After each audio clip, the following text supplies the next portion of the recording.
ప్రభునందు ప్రియమైన శ్రోతలకు వందనములు. ఈ పోడ్కాస్ట్ కార్యక్రమం నాకు స్వాగతం. మీ అందరి కొరకు ఈ కార్యక్రమమును ప్రసారం చేయుచున్నాం. విని దైవాశీస్సులు పొందుకోగలరు. మన ప్రభు అయిన యేసుక్రీస్తు నామంలో శ్రోతలకు శుభోదయం. శ్రోతలారా ఎలాగున్నారు? మీ అందరి కొరకు ఈ ఉదయకాలం దేవుని సన్నిధిలో వాక్యం వినడానికి మనం సిద్ధపడదాం. ప్రతిదినం మీ కొరకు ప్రార్థన చేస్తూ ఉన్నాం. రండి, ఈ ఉదయకాలము దేవుని సన్నిధిలో వాక్యాన్ని ధ్యానం చేద్దాం. క్రీస్తులో నూతన జీవితం, న్యూ లైఫ్ ఇన్ క్రైస్ట్ అనే అంశాన్ని మీ మధ్యన చెప్పడానికి సిద్ధపడుతూ ఉన్నాను. మనుషులు మారాలని అనుకుంటారు, కానీ నిజమైన మార్పు మన ప్రయత్నం వల్ల కాదు. యేసు క్రీస్తులో ఉన్నప్పుడు మాత్రమే జీవితం నిజంగా కొత్తగా మారుతుంది. క్రీస్తులో నూతన జీవితం అంటే పాత జీవితం ముగిసి దేవునితో కొత్త సంబంధంలో ప్రారంభమయ్యే జీవితం అని అర్థం. అందుకే అపోస్తలుడైన పౌలు కొరింథీయులకు రాసిన 2వ పత్రిక 5:17 ప్రకారం, కాగా ఎవడైనను క్రీస్తునందున్నెడల వాడు నూతన సృష్టి, పాతవి గతించెను, ఇదిగో కొత్తవాయెను అని దేవుని వాక్యం తెలియజేస్తుంది. 7 అంశాలు ఈ ఉదయకాలం మీ మధ్యన చెప్పడానికి సిద్ధపడుతూ ఉన్నాను.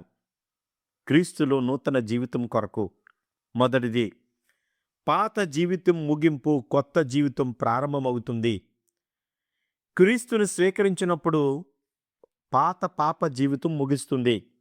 రోమీయులకు రాసిన పత్రిక 6:4 ప్రకారం మనం చదివితే, కాబట్టి తండ్రి మహిమ వలన క్రీస్తు మృతుల్లో నుండి ఎలాగూ లేపబడునో అలాగే మనమును నూతన జీవితం పొందిన వారమై నడుచుకున్నట్లు మనము బాప్తీసం వలన మరణములో పాలు పొందుటకై ఆయనతో కూడా పాటి పెట్టబడుదుమి అని దేవుని వాక్యం తెలియజేస్తుంది.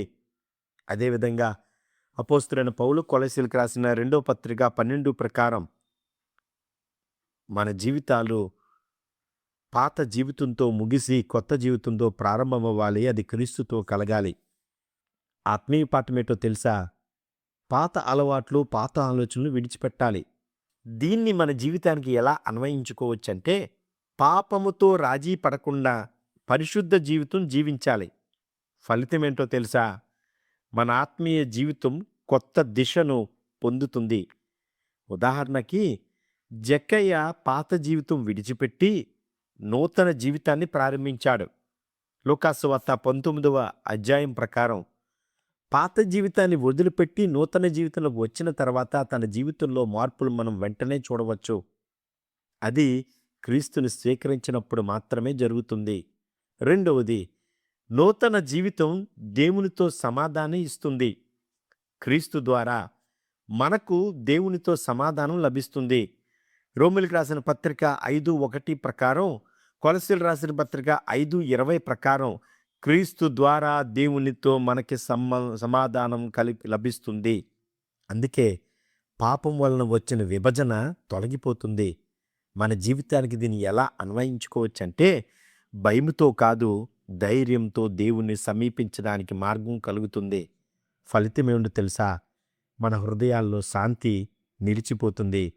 ఉదాహరణకు, మనము యేసు ప్రభువు వారు శిలువపై రక్తము ద్వారా మనకి సమాధానం కలుగుతుంది.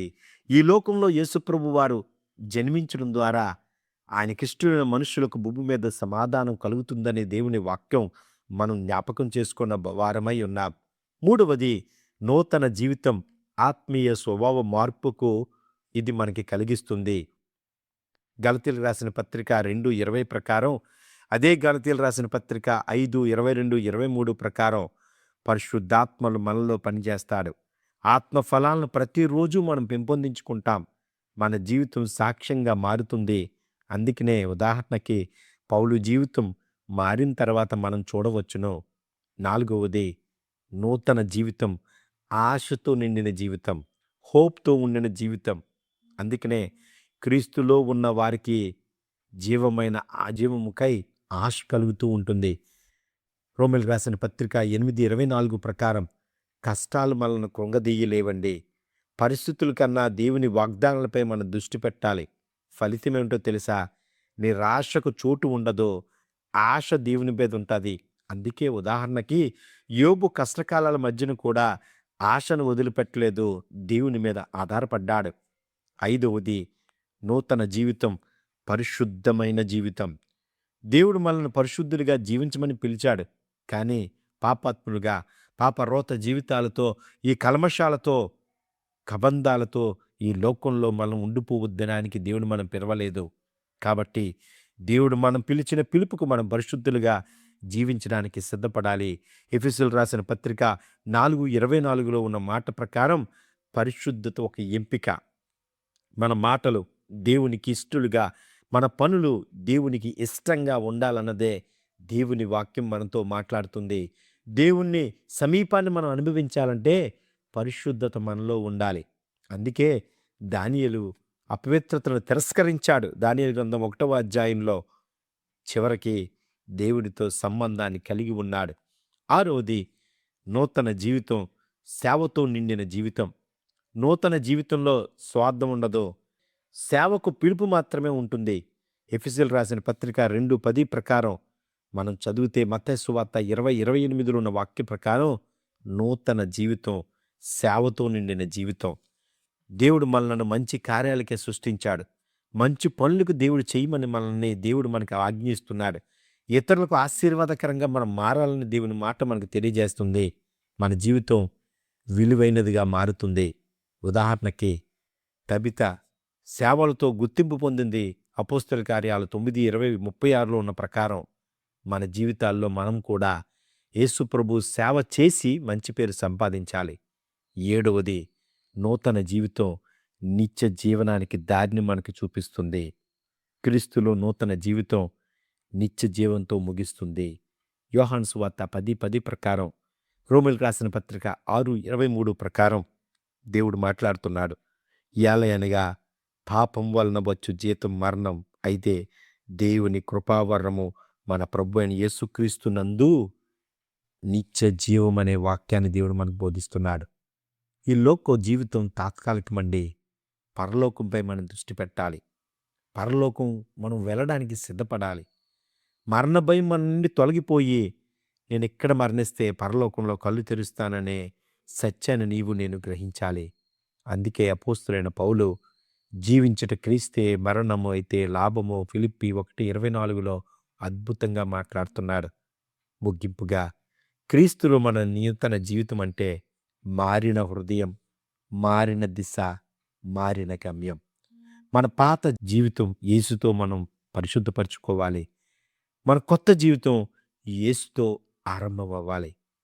పాత జీవితం కాదు, క్రీస్తులో నూతన జీవితంలో మనం జీవించాలని, అలాంటి మనసు దేవుడు మనకు అందరికీ అనుగ్రహించేలాగున ప్రార్థన చేసుకుందాం. ఆమేన్. ఈ కార్యక్రమమును గూర్చి మీ సలహాలు మరియు మీ ప్రార్థనా అవసరతల కొరకు మమ్మను సంప్రదించవలసిన మా ఫోన్ నంబర్ 9448508503 మరియు ఈమెయిల్ ఐడి info@fibaonline.org.